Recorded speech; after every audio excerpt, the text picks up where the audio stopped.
It was the kind of cold that bites through coats and settles into bones. Inside the Fairview, Ohio courthouse, the tension was just as sharp. Daniel Reeves stood before the jury, accused of killing his wife and 2 children. The foreman read the verdict. Guilty. The room held its breath, and then Daniel smiled. It wasn't relief. It wasn't madness. It was the slow, deliberate grin of a man who wanted the world to see that he felt nothing. Daniel, 42, was the man neighbors waved to in the driveway. His wife, Laura, was the one who organized bake sales.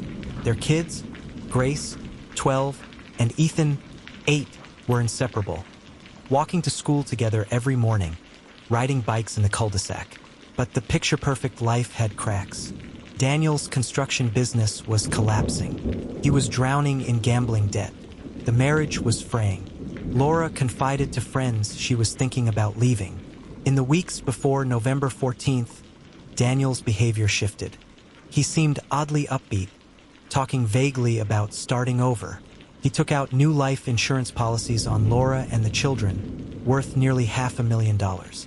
No one thought much of it at the time, but in hindsight, those were the first steps in a plan. At 2:17 a.m., a neighbor awoke to a scream that cut through the still night air, high-pitched, desperate, and abruptly silenced. When officers entered the Reeves home, the scene was disturbingly neat. Laura, Grace, and Ethan lay in their beds, blankets pulled carefully up to their chins. They'd each been killed by a single blow to the head. Daniel was in the living room recliner, staring at the darkened TV. His hands were stained with blood.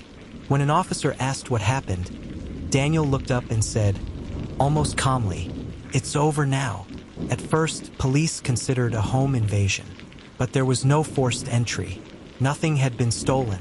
A search of Daniel's laptop revealed late-night searches, painless killing methods, how much his spouse's life insurance payout, and life after debt. Detectives found a receipt for a hammer purchased just 3 days before the murders, the same type used to kill his family. Prosecutors argued that Daniel killed for the insurance money. But during the trial, a witness revealed something chilling. Laura had scheduled a meeting with a divorce attorney and planned to expose Daniel's illegal gambling connections. If she had gone through with it, Daniel could have lost everything. His freedom, his business, even his reputation in Fairview. The murders weren't just about money. They were about control. If he couldn't have his family, no one else could either. On the final day, the prosecution displayed photos from the crime scene. The jurors turned pale. Some looked away. Daniel didn't. He leaned back and smiled. It was the kind of smile that didn't just chill the room. It stayed with people long after they left.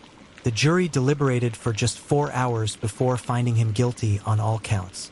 Daniel showed no emotion as he was sentenced to life without parole. The Reeves home was sold to a new family, but neighbors say the street has never been the same. The street still feels different, quieter, heavier. Evil had lived there once, and it had smiled for everyone to see. Conversations lower when people walk past. Children play elsewhere. And in Fairview, the story of Daniel Reeves is remembered not only for the tragedy, but for the smile that proved just how cold a human heart can be.